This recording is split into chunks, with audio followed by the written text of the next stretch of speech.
Hello friends, मैं हूं सन्मय प्रकाश और आप देख रहे हैं यूट्यूब चैनल सरकारी जॉब न्यूज़। ये 1 सितंबर 2020 के इंपॉर्टेंट करंट अफेयर्स क्वेश्चंस हैं।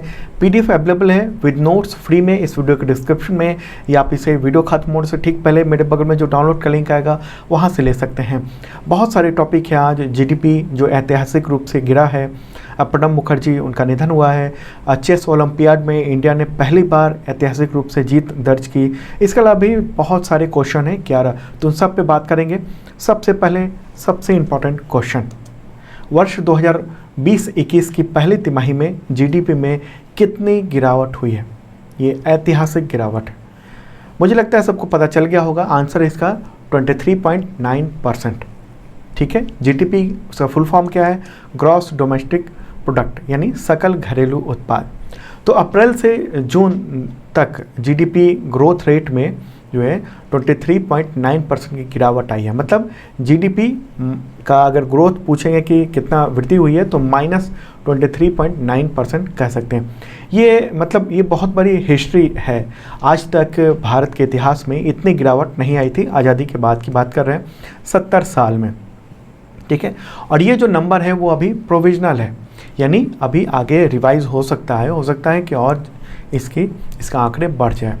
तो हमारी इकोनॉमी इतनी ज़्यादा गिर गई है इस वक्त कि इसको रिकवर करने में 1-2 क्वार्टर नहीं, यानी 1-2 तिमाही नहीं लगेगा, मतलब 2 से 3 साल तक लग सकते हैं। तो पिछले फाइनेंशियल ईयर में 2019-20 में उसकी बात करें तो 2.5 ट्रिलियन इकोनॉमी थी हमारी भारत की, $2.5 ट्रिलियन की। अगर बात करें तो कि अगले कुछ साल में क्या स्थिति होगी, जो अभी जो डाउन हुआ है पिछले तिमाही में, तो कितना वक्त लगेगा रिकवर करने में? तो 2-3 साल तो लग जाएंगे वक्त पिछले साल के जीडीपी के बराबर आने में, यानी उतनी इकोनॉमी होने में।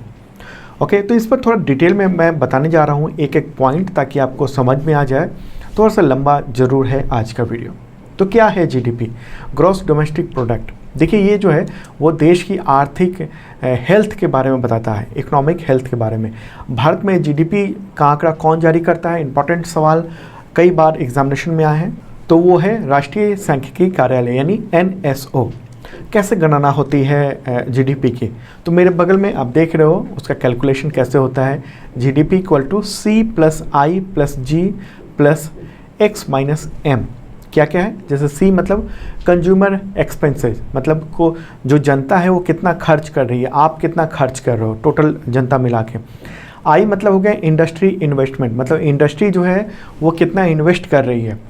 तीसरा है G मतलब गवर्नमेंट एक्सपेंडिचर, सरकार कितना खर्च कर रही है। इन सबको जोड़ दिया जाता है। उसके बाद X मतलब एक्सपोर्ट और M मतलब इंपोर्ट। एक्सपोर्ट माइनस इंपोर्ट कर लेता है, जितना बचता है उसको बाकी से जोड़ लिया जाता है। तो इस तरीके से ये कैलकुलेशन होता है जीडीपी का। ठीक है, ये आपको समझने के लिए मैंने बताया। और आपको बता दूं कि खासतौर पर जो तिमाही का जो जीडीपी है, यानी क्वार्टर का जीडीपी है, उसको निकालना शुरू किया गया था 1996 से। उससे पहले सिर्फ ईयरली ही डेटा होता था, ईयरली। लेकिन अगर बात करें पिछले 70 साल में, तो इतना ज़्यादा गिरावट देखने को नहीं मिला था। अगर हम पूरे साल का भी एक आंकड़ा रखें, क्योंकि जो विशेषज्ञ हैं वो कह रहे हैं कि पूरे साल का अगर देखें तो -10% के आसपास जीडीपी रहने वाला है, जो जीडीपी ग्रोथ है। ठीक है, तो पिछले साल का क्या आंकड़ा था? देखिए, 2019-20 का जो जीडीपी है वो मतलब मार्च में बीत चुका है, उसका मैं आपको बता देता हूँ। तो मेरे बगल में आप देख रहे हैं फर्स्ट क्वार्टर में ग्रोथ था, सेकेंड क्वार्टर में 4.4% का ग्रोथ था, थर्ड क्वार्टर में 4.1% का ग्रोथ था, और फोर्थ क्वार्टर में 3.1% का ग्रोथ था। मतलब कि कोरोना से पहले ही हमारी इकॉनमी जो है उसकी स्थिति डवाडोल हो चुकी थी। और जब डवाडोल हो गई थी, तो जब ये एक तरह से कोरोना का एक्सीडेंट हुआ कह सकते हैं, तो ऐसे में हमें रिकवर करने की भी स्थिति नहीं थी। ठीक है, तो ये जो फर्स्ट क्वार्टर का आया है 2020-21 का, जो अप्रैल से जून तक का जो जीडीपी का आंकड़ा है, उसमें -23.9% जो है ग्रोथ रेट है। इसका मतलब क्या हुआ? मतलब ये हुआ कि 2019 के फर्स्ट क्वार्टर में जितनी हमने तरक्की की थी, जितना हमारी जितनी इकॉनमी थी, उसकी जितनी वैल्यू थी, उसके मुकाबले हम 23.9% हमारी जो जीडीपी का जो वैल्यू है वो कम हो गया है। अच्छा, एक सवाल उठता है कि पिछली बार कब नेगेटिव ग्रोथ देखने को मिला था इससे पहले? देखिए, पिछले 40 साल में ऐसा पहली बार हुआ है। इससे पहले 1979 से 80 के बीच में 79-80 जो फाइनेंशियल ईयर था उसमें जीडीपी में नेगेटिविटी आई थी और -5.2% रहा था 79-80 में। लेकिन ये जो आंकड़ा है उसमें ध्यान रखना होगा कि वो पूरे साल का आंकड़ा था, और अभी जो सरकार ने जीडीपी का आंकड़ा जारी किया है वो तिमाही की बात कर रहे हैं हम 23.9%। हालांकि ये माना जा रहा है कि पूरे साल की जो जीडीपी का आंकड़ा होगा वो -10% तक जा सकता है, 10% रह सकता है। ठीक है। अच्छा, अगर बात करें पिछले 70 साल में कब कब नेगेटिव ग्रोथ आया, देखिए ये जो आपके एग्जामिनेशन में बहुत इंपॉर्टेंट है ये सारी चीज़ें जो मैं बता रहा हूँ। ठीक है। तो पिछले 70 साल में कब कब नेगेटिव ग्रोथ आया, मेरे बगल में आप आंकड़े देख रहे हो। तो सबसे पहले जो नेगेटिव ग्रोथ था आज़ादी के बाद वो 1957-58 में था, ये -1.2%। ठीक है। उसके बाद 1965-66 में -3.7% हुआ था। उस समय चीन से हमारा युद्ध हुआ था तो उसका एक बड़ा प्रभाव देखने को मिला था। फिर 1972 से 73 में ये -0.3% था। उस समय पाकिस्तान युद्ध हुआ था, बांग्लादेश को आज़ाद कराया था भारत ने। ठीक है, 72-73 में। उसके बाद 1979-80 में -5.2% की जो है वो ग्रोथ आई थी, मतलब गिर गया था हमारा जीडीपी। तो उस वक्त क्या था, ईरान की इस्लामिक क्रांति की वजह से 12 महीने तक ऑयल प्राइस जो है दोगुने हो गए थे। उस वक्त बारिश नहीं हुआ था, एग्रीकल्चर जो प्रोडक्शन है उसको काफ़ी नुकसान पहुंचा था। ठीक है। उससे पहले 1978 में सरकार ने डीमोनेटाइजेशन किया था, 1000, 5000 और 10,000 के नोट को वापस लिया था। तो उसका ये कई तरह का जो इफेक्ट था वो 1979-80 में देखने को मिला था। ठीक है। अब तक ऐसा सिर्फ 4 ही बार रहा है जब हमारा ईयरली जो जीडीपी है वो नेगेटिव रहा है, जीडीपी ग्रोथ। और आशंका ये है, मैं फिर बता रहा हूँ, मेरे बगल में आप रिपोर्ट्स भी देख रहे हो कि ईयरली जीडीपी जो 2020-21 की होने वाली है वो -10% तक जा सकती है। मतलब कि अभी जितना गिरा है थोड़ा थोड़ा सुधार आएगा, लेकिन बहुत सुधार आने की गुंजाइश इस साल तो नहीं है। ठीक है। तो फर्स्ट क्वार्टर में जो जीडीपी में देख लेते हैं कि अलग अलग सेक्टर में कितनी गिरावट हुई है अलग अलग चीज़ों में। तो आप मेरे बगल में देख रहे हो इंडस्ट्री में जो गिरावट हुई है वो -38% की गिरावट हुई। पिछले साल इसकी ग्रोथ हुई थी 4.2% पॉजिटिव था, अब नेगेटिव हो गया है, यानी -38%। मतलब पिछले साल जितना उस इंडस्ट्री, टोटल इंडस्ट्री है उसमें जितनी स्थिति थी उसमें से 38% गिर गया। सर्विस सेक्टर की बात करें तो -20.6% है। पिछले साल की बात करें तो वो 5.5% था। मैन्युफैक्चरिंग सेक्टर में -39.3% की स्थिति आई है। पिछले साल 3% का ग्रोथ रेट था। एग्रीकल्चर का देख लीजिए आप मेरे बगल में 3.4% है। मतलब स्थिति जो है सिर्फ एग्रीकल्चर ने ही बचाई हुई है इस देश की इकॉनमी को। ओके, पिछले साल ये 3% था, तो थोड़ी सी बेहतर हुई है। ट्रेड और होटल की बात करें तो -4.7% है इस वक्त जो पिछले तिमाही का रिपोर्ट आई है वो। माइनिंग में यानी खनन में -23.3% है। गैस और बिजली में देखें तो -7% ये गिरावट हुई है। पब्लिक एडमिनिस्ट्रेशन यानी सरकारी खर्च में 10.3% की गिरावट हुई है, -10.3% रहा है। कंस्ट्रक्शन में देखें -50.3%, मतलब कंस्ट्रक्शन सेक्टर की तो बहुत ही हालत ख़राब हुई है। फाइनेंस और रियल्टी सेक्टर में -5.3% रहा। तो मतलब हम लोग देख रहे हैं कि एग्रीकल्चर को छोड़कर बाकी सब में गिरावट देखने को मिल रही है। दुनिया की क्या हालत है, अगर भारत की इतनी गिरी है तो बाकी देशों की क्या हालत है वो भी देख लेते हैं। देखिए हमारी जो अर्थव्यवस्था है दुनिया के 5वें नंबर की बताई जाती है। ठीक है। तो ऐसे में हम जो है अक्सर G7 जो कंट्रीज़ हैं उनसे अपनी तुलना करते हैं। तो G7 कंट्रीज और इंडिया, उन सब की स्थिति आप मेरे बगल में देख रहे हो, सबकी हालत ख़राब है। कितनी ख़राब है। जापान जो है उसकी जीडीपी ग्रोथ रेट है पिछली तिमाही में यानी अप्रैल से जून तिमाही में ये -7.6% ग्रोथ रेट है। अमेरिका का -9.5% है। जर्मनी का -10.1% है। कनाडा का -12% है। इटली का -12.4% है। फ्रांस का -13.8% है। यूनाइटेड किंगडम यानी ब्रिटेन का -20.4% है। और इंडिया उसका सबसे ज़्यादा है यानी -23.9%। मतलब बाकी की जो इकॉनमी है वो तो निर्यात आधारित है, निर्यात आधारित मतलब बाहर के देशों में उनका सामान जाता है, लेकिन इंडिया की जो इकॉनमी है उसमें सबसे ज़्यादा हिस्सा वो भारत के इंटरनल सेक्टर का ही है। मतलब हम डोमेस्टिक सामान ही आपस में खरीदते बेचते हैं सबसे ज़्यादा। मतलब हम निर्यात पर उतने ज़्यादा निर्भर नहीं है निर्भर, लेकिन इतने ज़्यादा निर्भर नहीं है जितने फ्रांस और बाकी देशों में जो अमेरिका वगैरह वगैरह है। तो ऐसे में इतनी ज़्यादा इकॉनमी हमारी गिरनी नहीं चाहिए थी 23.9%। अच्छा, सिर्फ चीन ही है जो कि अप्रैल से जून तिमाही में उसका पॉजिटिव आया है, 3.2% का ग्रोथ रेट उसको देखने को मिला है। ठीक है, लेकिन क्या होता है कि चीन में बहुत कुछ खुला नहीं है, छिपा है, तो पता नहीं उससे आंकड़े सही हैं या गलत हैं। अब यहाँ सवाल उठता है कि सबसे बुरा हाल भारत का क्यों है? ये जो आप आंकड़े देख रहे हो, बड़ी वजह क्या है? Corona pandemic. उसकी वजह से सरकार ने लॉकडाउन लगाया, और लॉकडाउन लगाया तो बहुत सख्ती से लगा दिया। और एक और बात कि सरकार ने इसको एक्ट ऑफ गॉड कहा, कि सरकार का कहना है अभी कि एक्ट ऑफ गॉड की वजह से इकोनॉमिक सिकुड़ गई है, यानी जो भी इकोनॉमिक डाउन हुआ है वो। लेकिन सवाल यहाँ भी ये भी बनता है कि कोरोना फैलने की जो खबर है वो तो जनवरी में ही आ गई थी और धीरे धीरे दुनिया भर के देशों में फैल रही थी। तो उसकी गंभीरता को समझने और उससे मुकाबला करने के जो तरीके हैं तलाशने में जो वक्त लग गया, जो वक्त एक तरह से बर्बाद हुआ शुरुआती वक्त में, तो उसके लिए कौन गॉड जिम्मेदार है? क्या जीडीपी ग्रोथ रेट जो है वो 2015 से ही 8% से गिरकर इस साल जो जनवरी तिमाही है, जनवरी टू मार्च, उसमें 3.1% जो गिर गया था, 8% से 3.1% 2015 से, और पिछले तिमाही की बात कर रहा हूँ मैं, इससे पहले की अप्रैल से पहले की तिमाही की बात करूँ तो उसमें भी गिरावट हुई थी। मतलब हालात हमारी पहले से ही गिरती जा रही थी। तो ये भी सवाल उठ रहे हैं कि क्या ये भी एक्ट ऑफ गॉड था?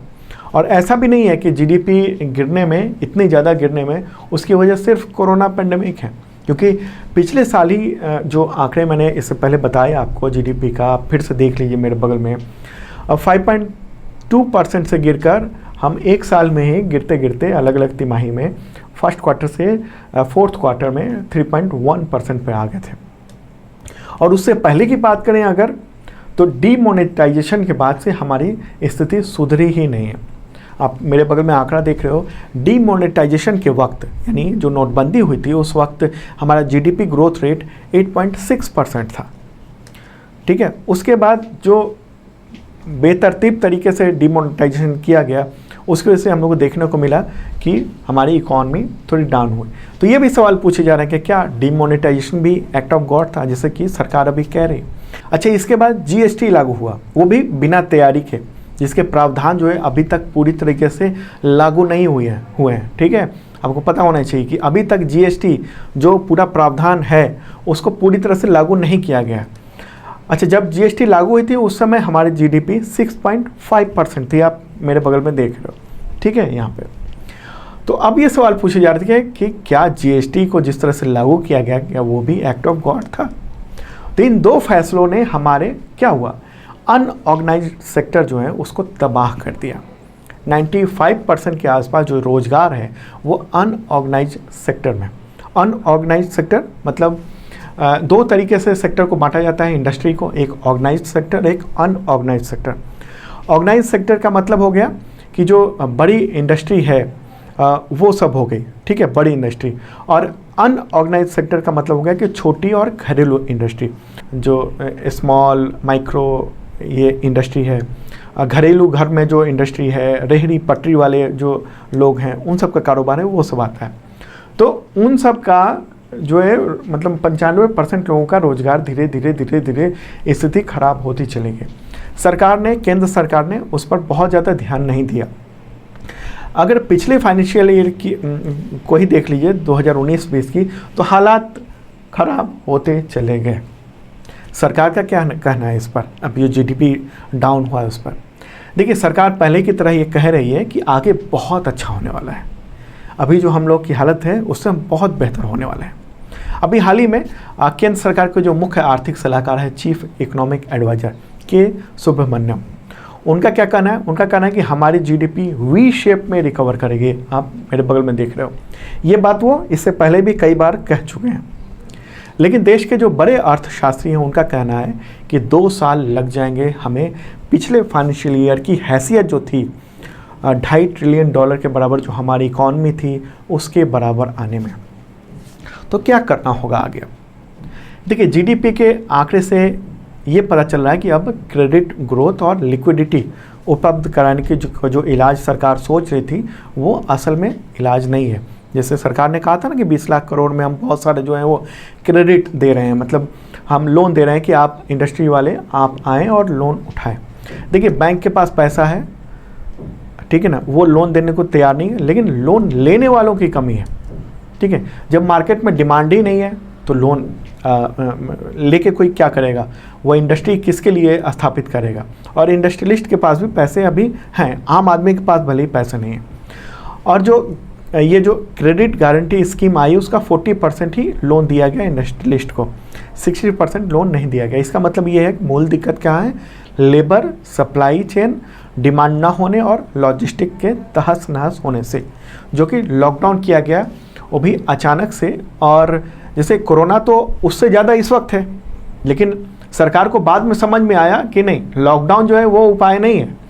तभी तो सरकार कह रही कि अब लॉकडाउन जो है वो बहुत कम लगाना है और सीमित क्षेत्र में ही लगाना है। मतलब शुरुआत में जो लॉकडाउन का फैसला था वो बेतरतीब और आंखें मूंद कर जो फैसला लिया गया था, उसमें ये भी सवाल उठते हैं कि आखिर किसने सरकार को ये सुझाव दिया गया था, या बिना सुझाव के ही सरकार ने अपने मन से इसको लागू कर दिया था, जितनी सख्ती से लॉकडाउन को लागू किया गया था। क्योंकि अभी कोरोना काफ़ी ज़्यादा है, काफ़ी ज़्यादा फैला हुआ है, लेकिन अभी हम उतने सख्ती से लॉकडाउन नहीं कर रहे हैं। इसका मतलब ये हुआ कि लॉकडाउन उसका उपाय नहीं था कोरोना के स्थिति का। ठीक है, तो अब क्या है कि अब अनऑर्गेनाइज सेक्टर है उसको मजबूत करना होगा, उसकी इंडस्ट्री को मजबूत करना होगा, डिमांड क्रिएट करना होगा और लेबर को काम पे लाना होगा, क्योंकि आधे से अधिक जो है वो अभी काम नहीं कर पा रहे हैं। जिस तरीके से लॉकडाउन के दौरान जो मजदूर बड़े बड़े शहरों से जहाँ पर काम मिलता था वहाँ से लौट आए, पैदल ही गए अपने घर पे, और सरकार ने ध्यान नहीं दिया उस पर भी, तो वो सब अभी अपने घर पे हैं, तो वो वापस नहीं लौटे हैं। तो लोगों की लिक्विडिटी, ग्रोथ, बिजनेस जो है वो सरकार कहती है कि आत्मनिर्भर हो जाइए आप खुद ही। 2 बातें कहती है आत्मनिर्भर भारत में, एक तो इंडस्ट्री खुद ही लगाएंगे, वो अच्छी बात है, भारत में ही बने, लेकिन लोगों से भी कहती है कि आप खुद ही आत्मनिर्भर बनो। तो ऐसे नहीं होगा ना, उसको सपोर्ट करना पड़ेगा इस वक्त। ठीक है, इलाज है कि डिमांड क्रिएट कैसे हो, तो उसके लिए डिमांड क्रिएट कराना होगा, लोगों के पास पैसे देने होंगे, कुछ ये भी सुझाव दिए जाते हैं। लेकिन समस्या एक और है, समस्या है कि सरकार के पास खर्च करने की गुंजाइश नहीं है, पैसे ही नहीं है सरकार के पास। फिस्कल डेफिसिट क्या होता है? वित्तीय घाटा कहते हैं उसको। साल भर का जो अनुमान था कि हम 1 साल में हमें वित्तीय घाटा सरकार को कितना होगा, वो 3 महीने में ही पूरा हो चुका है। अप्रैल से जुलाई तक केंद्र सरकार को 8,21,349 करोड़ रुपए का जो फाइनेंशियल लॉस हो चुका है, यानी वित्तीय घाटा, फिस्कल डेफिसिट हो चुका है, और ये सालाना लक्ष्य के 103% को पार कर चुका है। लेकिन सिर्फ एक ही पॉजिटिव बात सामने आ रही है कि खेती में हमारा जो ग्रोथ रेट है वो 3.4% के आसपास है, तो ये एक पॉजिटिव बात है। और खजाने पर भी खतरा है, क्योंकि सरकार के खजाना जो है उसको टैक्स कलेक्शन घट गया है, महंगाई दर बढ़ सकती है, इनकम जो है वो गिर गई है, महंगाई बढ़ी है, तो मतलब स्थिति जो है वो गड़बड़ है। और इस बर्बादी के लिए, जो अर्थव्यवस्था की बर्बादी हुई है, उसके लिए सिर्फ अभी कोरोना जो है वो इफेक्ट नहीं कर रहा है। कोरोना वजह नहीं है, सिर्फ और सिर्फ कोरोना बहुत बड़ी वजह है, लेकिन सिर्फ और सिर्फ नहीं है। ये डिमोनेटाइजेशन से लेकर अभी तक जो स्थिति सरकार की ओर से की गई, वो एक बड़ी वजह है, जो कि विशेषज्ञ कह रहे हैं, ऐसा विशेषज्ञ कह रहे हैं। ठीक है, आप देखिए कि रोजगार के कितने ख़राब हालत हैं। सरकार ने तो बेरोजगारी के आंकड़े देने कुछ साल पहले ही बंद कर दिए कि भाई जब हम बेरोजगारी के आंकड़े देंगे ही नहीं तो फिर बवाल होगा ही नहीं, लोग चर्चा ही नहीं करेंगे कि बेरोजगारी है। लेकिन जो निजी संस्था है वो इसके आंकड़े जारी करती है, हम लोग देखते हैं कि करोड़ों लोग जो है वो बेरोजगार हैं। इधर अगर सरकारी सेक्टर की बात करें तो वहाँ भी नौकरियाँ कम होती जा रही हैं। एसएससी और रेलवे, जिसके लिए आप लोग, हम भी जो है वो सरकार से कह रहे हैं कि उसके एग्जामिनेशन लो, तो भाई आपको चुनाव कराने के लिए तो है, आपको मतलब मध्य प्रदेश में सरकार बदलने के लिए तो आपके पास मतलब कोरोना में भी वक्त है, राजस्थान में जो स्थिति हुई उसके लिए कोरोना के बावजूद वक्त है, तो सब कुछ है। तो फिर ये एग्ज़ामिनेशन, नीट के एग्ज़ामिनेशन करा सकते हो, लेकिन जो रिज़ल्ट है वो नहीं निकल रहे हैं 8 महीने से। एसएससी के, रेलवे के एग्ज़ामिनेशन वो नहीं हो रहे हैं, बताओ 3-3 4-4 साल बाद अभी तक नहीं हो रहा है, रिजल्ट का पता नहीं है। तो हालांकि स्टूडेंट अभी आवाज़ उठा रहे हैं, तो ये सब स्थिति है और आगे आने वाले वक्त में स्थिति और चरमराने का खतरा है। हालांकि जीडीपी में थोड़ा रिवाइव होगा, -23.9% जो है उसे हम ऊपर बढ़ेंगे, फिर 0% पे आएंगे, लेकिन वो टाइम लगेगा। ठीक है, तो ज़्यादा मैंने बता दिया, मतलब ज़्यादा क्या, कुछ ज़्यादा व्याख्यान हो गया मुझे लग रहा है। कैसा लग रहा है ज़रूर बताना, और क्या आप इतना डिटेल में जानना चाहते हैं या आपको कोई बोरिंग तो नहीं लगा, कमेंट बॉक्स में ज़रूर बताइएगा। अगला क्वेश्चन लेते हैं। प्रणब मुखर्जी, उनका निधन हो गया 31 अगस्त 2020 को, तो कब से कब तक राष्ट्रपति रह चुके थे? आंसर होगा 2012 से 2017। ठीक है, ये ईयर आप ध्यान रखना क्योंकि एग्जामिनेशन में यही सब क्वेश्चन आ सकते हैं। 2012 से 2017। निधन के वक्त उनकी जो एज थी वो 84 ईयर थी, और पिछले 10 अगस्त को ही वो दिल्ली के आर्मी रिसर्च एंड रेफरल अस्पताल जो है दिल्ली में, वहाँ भर्ती हुए थे। ब्रेन में क्लॉटिंग की स्थिति थी, इमरजेंसी सर्जरी भी की गई थी, कोरोना पॉजिटिव भी थे वो, तो कई सारी उनको दिक्कतें हुई। साल 2012 में वो देश के राष्ट्रपति बने। कार्यकाल कब से कब तक? 25 जुलाई 2012 से 25 जुलाई 2017 तक। कैवें राष्ट्रपति थे वो? ये भी सवाल हो सकता है कि भारत के वो कैवें राष्ट्रपति थे, कौन से वे? तो 13वें राष्ट्रपति थे। उनके जीवन पर लिखी हुई एक बुक है, जीवन यात्रा पर, द कोलिएशन ईयर्स 1996 से 2012। ठीक है, तो उन पर एक बुक भी है। और पिछले साल उनको भारत रत्न मिला था, ये भी सवाल हो सकता है कि कब मिला, तो 8 अगस्त 2019 को भारत रत्न से सम्मानित किया गया था उनको। ठीक है, उनका जन्म कहाँ हुआ था? तो पश्चिम बंगाल के मिराती गांव में 11 दिसंबर 1935 को। कोलकाता यूनिवर्सिटी में उन्होंने पॉलिटिकल साइंस और हिस्ट्री में एमए किया, यानी डबल एमए किया। वो डिप्टी अकाउंट जनरल वहाँ भी क्लर्क रहे, पोस्ट एंड टेलीग्राफ में लेक्चरर भी रहे हैं वो। उसके बाद फिर चुनाव में उन्होंने काम किया, फिर प्रधानमंत्री जो थी इंदिरा गांधी, उनकी नज़र में आया, फिर राज्यसभा में वो चुने गए, फिर मंत्री बने, और बाद में हम लोगों ने देखा कि वो राष्ट्रपति, मतलब देश के सर्वोच्च पद तक गए। चलिए आगे बढ़ते हैं और अगला क्वेश्चन लेते हैं। उससे पहले बता दूं कि 2020 का अब तक का करंट अफेयर्स अवेलेबल है, विद नोट्स है, एमसीक्यू है, बहुत ज़्यादा है, मतलब आप पूरा पढ़ेंगे तमाम एग्जामिनेशन में काम आएगा, जितने भी एग्जामिनेशन है वो सब में। तो डिस्क्रिप्शन में मैंने लिंक दे दिया है पीडीएफ का, 2019 का भी पीडीएफ है, और उसका बुक भी अवेलेबल है अमेजन पे। अगला क्वेश्चन लेते हैं। फिडे ऑनलाइन चेस ओलंपियाड 2020 में पहली बार भारत विजेता बना, तो उसके साथ साथ कौन संयुक्त विजेता भी बना है? यानी 2 चैंपियन बने हैं एक साथ। इसका आंसर होगा रूस, रसिया।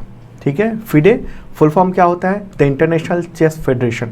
और फिडे FIDE ये मूलतः फ्रेंच नाम से आया है, जिसका फुल फॉर्म होता है फेडरेशन इंटरनेशनल डेस चेस, तो इसलिए फिडे कहते हैं।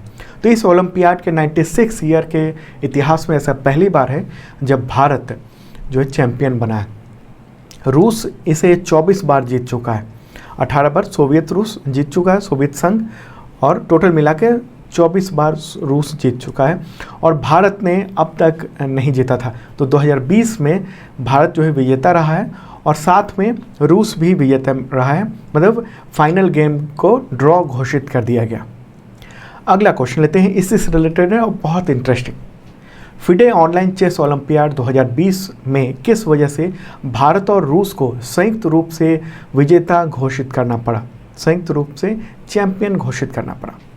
देखिए, मैं पहले ही बता दूं आंसर बताने से पहले कि इस चेस के ओलंपियाड के दौरान फाइनल में जब फाइनल हो गया तो रूस को विजेता घोषित कर दिया गया था, चैंपियन, और जो इसका आंसर है उसकी वजह से फिर विवाद हुआ, और बाद में फिर दोनों को, रूस और इंडिया दोनों को विजेता घोषित किया गया संयुक्त रूप से। तो इस क्वेश्चन का आंसर होगा chess.com के सर्वर बाधित होने की वजह से। देखिए, इस साल कोरोना पेंडेमिक है और चेस ओलंपियाड जो है वो ऑनलाइन आयोजित हुआ है। आमतौर पर ये ऑफलाइन आयोजित होता रहा है। तो chess.com के सहयोग से यह ओलंपियाड चल रहा है। chess.com एक वेबसाइट है, तो FIDE ने उसके साथ कोलैबोरेट किया हुआ है और पूरी व्यवस्था जो है chess.com दे रहा है ऑनलाइन की। तो इसको लाखों लोगों ने देखा और जो फाइनल चल रहा था उसमें भारत से ही 92,000 से अधिक लोग लाइव देख रहे थे और लाखों लोग थे जो दुनिया भर से देख रहे थे। तो भारत के 2 खिलाड़ी निहाल सरीन और दिव्या देशमुख, उनका कंप्यूटर स्क्रीन अचानक रुक गया। वेबसाइट से कनेक्शन उनका टूट गया, इंटरनेट कनेक्शन, ठीक है। और वेबसाइट में क्या हुआ था, तकनीकी समस्या आई थी, उसकी वजह से उनका जो लास्ट जो कुछ सेकंड का अवसर था, उनका जो चाल चलनी थी चेस में, शतरंज में, वो उनका मिस हो गया। तो ओलंपियाड के फाइनल में एक साथ कई मैच चल रहे थे। ये 2 खिलाड़ी तो खेल ही रहे थे, निहाल सरीन और दिव्या देशमुख। इसके अलावा विश्वनाथन आनंद भी खेल रहे थे और एक और खेल रहे थे।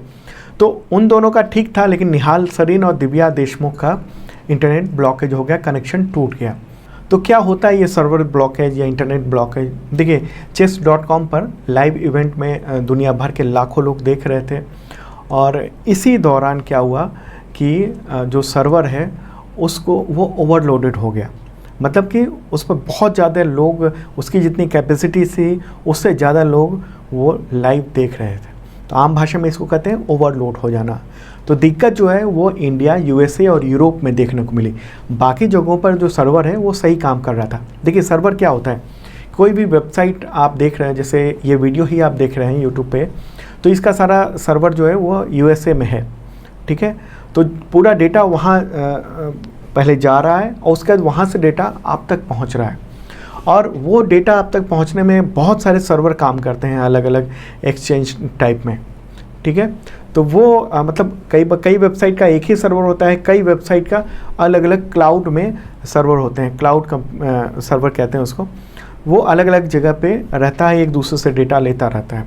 तो इसी में क्या हुआ कि जो एक सर्विसेज देता है, क्लाउडफ्लेयर कंपनी है, इंटरनेट सिक्योरिटी और डोमेन नेम सर्वर की व्यवस्था करता है।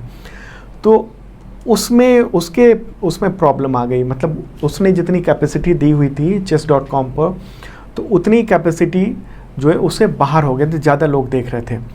तो उनका स्क्रीन तो रुक गया था, वो अगली पारी नहीं खेल पाए थे, अपना जो भी अगला कदम था वो नहीं कर पाए थे ये दोनों निहाल। तो रूस को विजेता घोषित कर दिया गया था। इसके बाद भारत ने अपील की और कुछ वक्त तक इसकी इंक्वायरी चली, देखा गया कि क्या सही में इंटरनेट ब्लॉकेज हुआ है या क्या हुआ है। तो chess.com ने अनाउंस किया कि क्लाउडफ्लेयर ने सर्वर की रिपोर्ट दी है और उसमें इंडिया की अपील सही पाई गई है। मेरे बगल में आप वो रिपोर्ट भी देख रहे हो। तो इसी के बाद रूस और इंडिया को संयुक्त रूप से चैंपियन घोषित कर दिया गया, ठीक है। देखिए, ये जो है ना बहुत इंपॉर्टेंट क्वेश्चन है। क्यों? क्योंकि भारत इस ओलंपियाड के इतिहास में पहली बार विजेता रहा है। तो आपके तमाम एग्जामिनेशंस में ये क्वेश्चन हो सकते हैं और ये सब हो सकते हैं जो टेक्निकल प्रॉब्लम आई, कैसे क्या हुआ, ये सब भी क्वेश्चन संभावित है, ठीक है। तो विश्वनाथन आनंद भी खेल रहे थे और हम्पी कोनेरू भी उस टीम में शामिल थे जो खेल रहे थे। चलिए आगे बढ़ते हैं, थोड़ा लंबा हो गया, मुझे लगता है आपको समझ में आ गया होगा। कोई कन्फ्यूजन हो तो कमेंट बॉक्स में आप लिख सकते हैं। अगला क्वेश्चन लेते हैं। माइंड स्पोर्ट्स ओलंपियाड यानी MSO के मेंटल कैलकुलेशन वर्ल्ड कप में भारत के लिए पहला स्वर्ण पदक जीतने वाले युवक का नाम बताएं।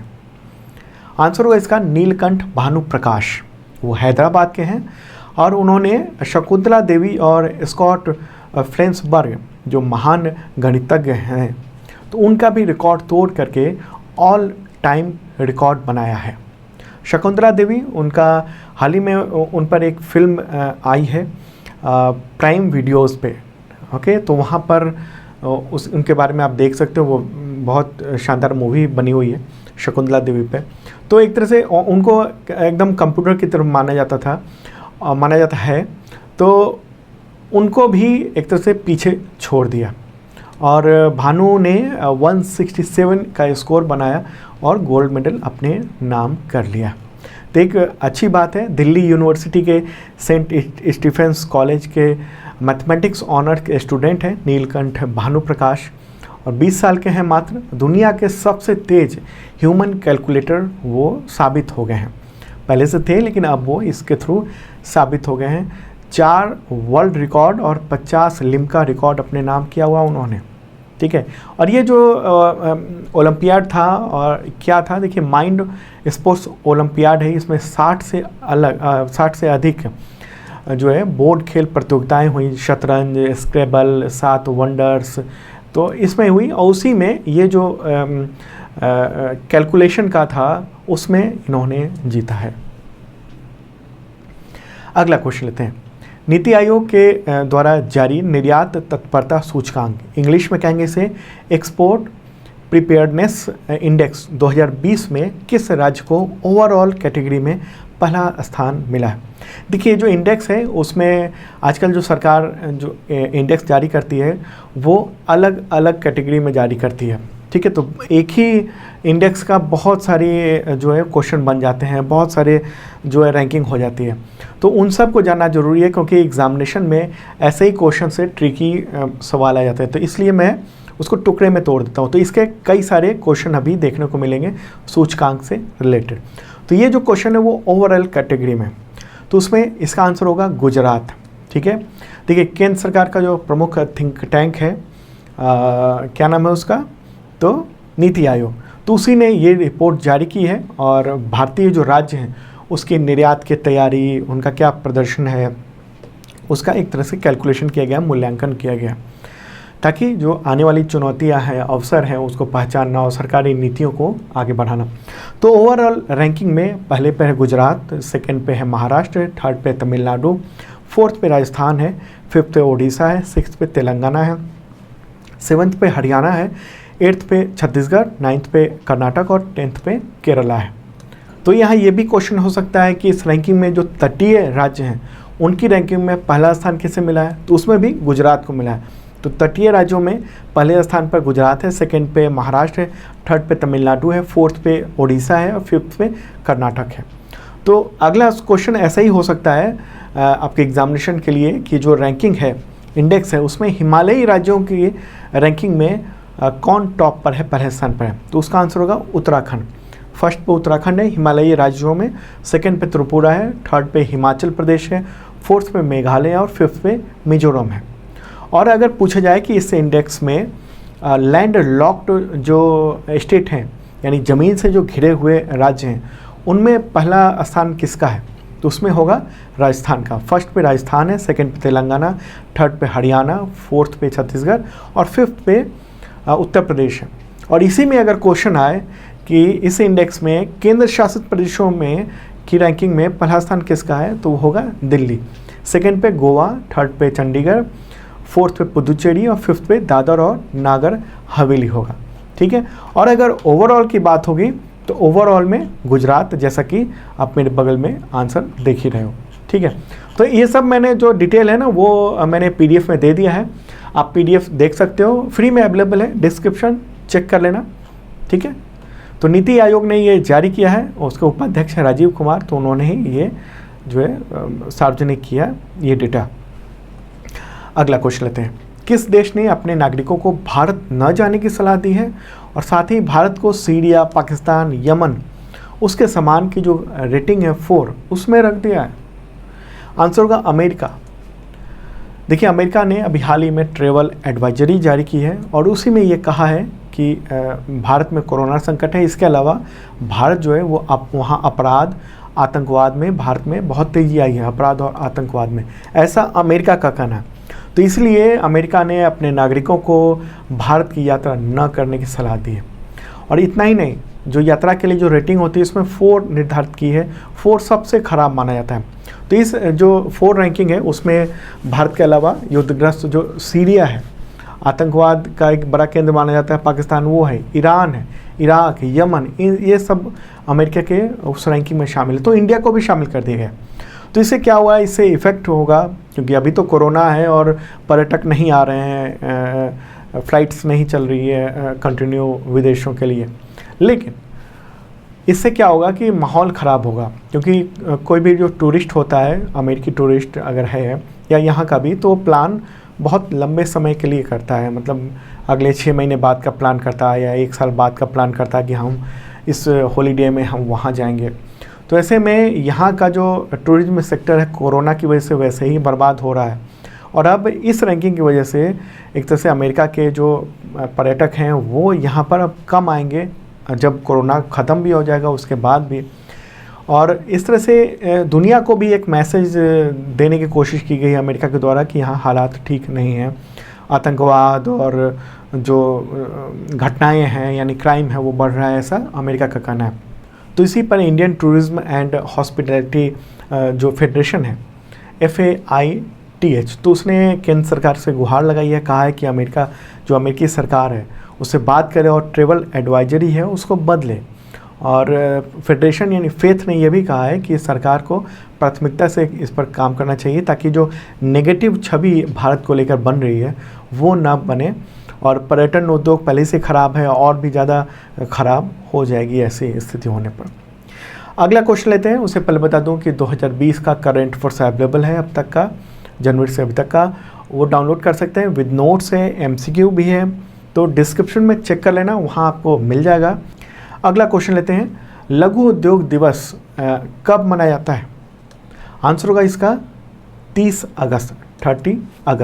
देखिए, लघु उद्योग का समर्थन करने और बढ़ावा देने के लिए ये दिवस जो है हर साल मनाया जाता है।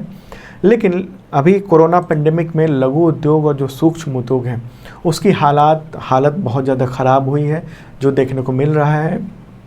ठीक है, जो रिपोर्ट्स आ रही है, RBI की रिपोर्ट्स आ रही हैं, उसमें देखने को मिल रहा है GST जब लागू होगा उसके बाद से अनऑर्गेनाइज जो सेक्टर है, जो लघु उद्योग उसमें आते हैं, वो सब तबाह हुए, उनके लिए बड़ी दिक्कतें हुई, और अभी कोरोना में लघु उद्योग की हालत ख़राब है।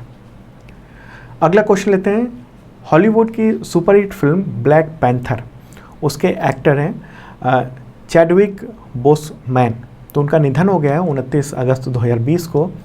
तो किस बीमारी से निधन हुआ? आंसर हुआ कोलन कैंसर था उनको। और ये उनकी फिल्म बहुत मशहूर थी और एक्टर भी बहुत मशहूर थे।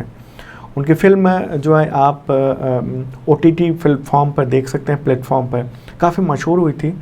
और अमेरिका के रहने वाले थे, मात्र 43 ईयर के थे चैडविक बोसमैन, और 4 साल से वो कोलोन कैंसर यानी आंतों का कैंसर उससे जूझ रहे थे।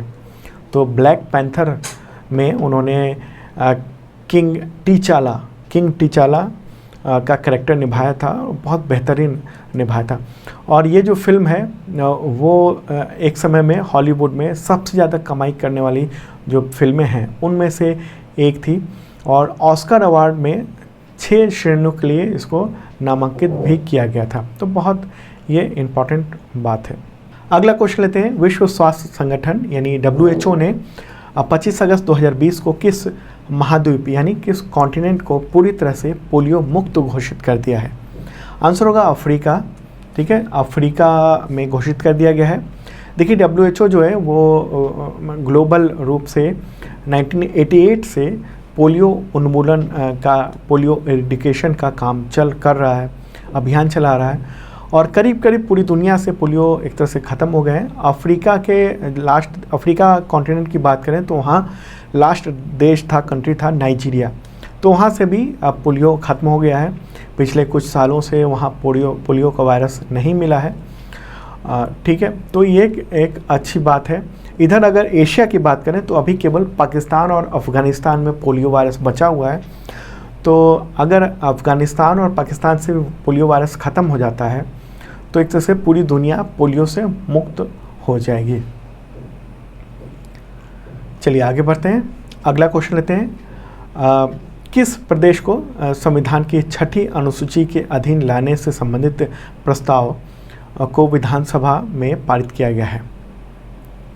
किस राज्य ने ये प्रस्ताव पारित किया है संविधान के 6ठी अनुसूची के अधीन अपने प्रदेश को लाने के लिए?